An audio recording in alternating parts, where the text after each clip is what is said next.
नमस्कार, मैं खुशी और आप देख रहे हैं नेशन न्यूज नेटवर्क। आइए नजर डालते हैं आज की बड़ी खबर पर।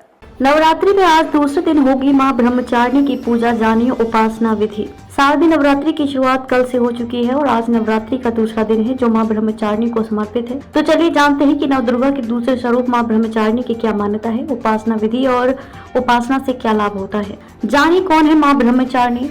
नवरात्रि के दूसरे दिन माता की ब्रह्मचारिणी स्वरूप की उपासना की जाती है। इनको ज्ञान, तपस्या और वैराग्य की देवी माना जाता है। कठोर साधना करने की वजह से और ब्रह्म में लीन रहने की वजह से इनको ब्रह्मचारिणी कहा जाता है। विद्यार्थियों के लिए और तपस्वियों के लिए इनकी पूजा बहुत ही शुभ और फलदायी होती है। जिनका भी चंद्रमा कमजोर हो उनके लिए भी माता ब्रह्मचारिणी की उपासना अनुकूल होती है। माँ ब्रह्मचारिणी की पूजा विधि। माँ ब्रह्मचारिणी की उपासना के समय पीले या सफेद वस्त्र धारण करें। साथ ही माता को सफेद वस्त्र में अर्पित करें, जैसे मिश्री, शक्कर या पंचामृत।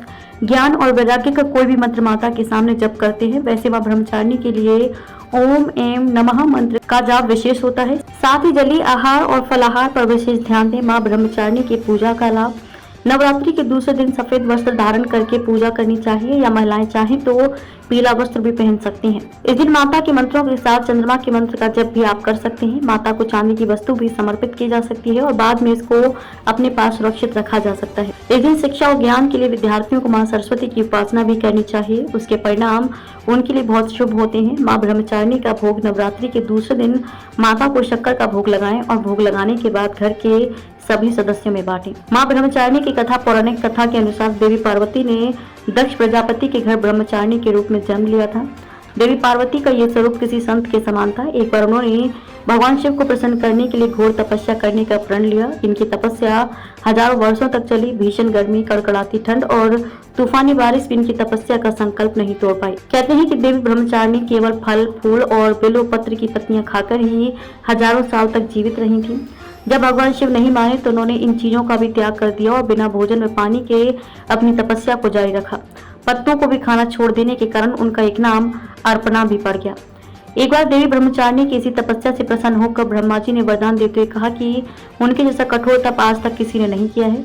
तुम्हारे इस अलौकिक कृत्य की चारों ओर सराहना हो रही है। तुम्हारी मनोकामना निश्चित ही पूरी होगी। भगवान शिव तुम्हें पति रूप में जरूर मिलेंगे।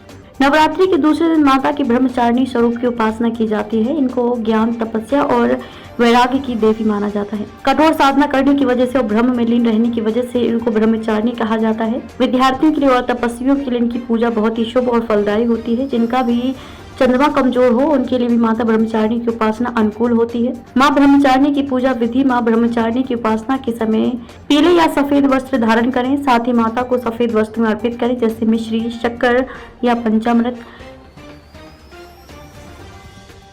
खबरों में अब तक के लिए बस इतना ही। फिर होगी आपसे मुलाकात ऐसी ही एक बड़ी खबर के साथ। तब तक के लिए नमस्कार और बने रहिए नेशन न्यूज नेटवर्क पर।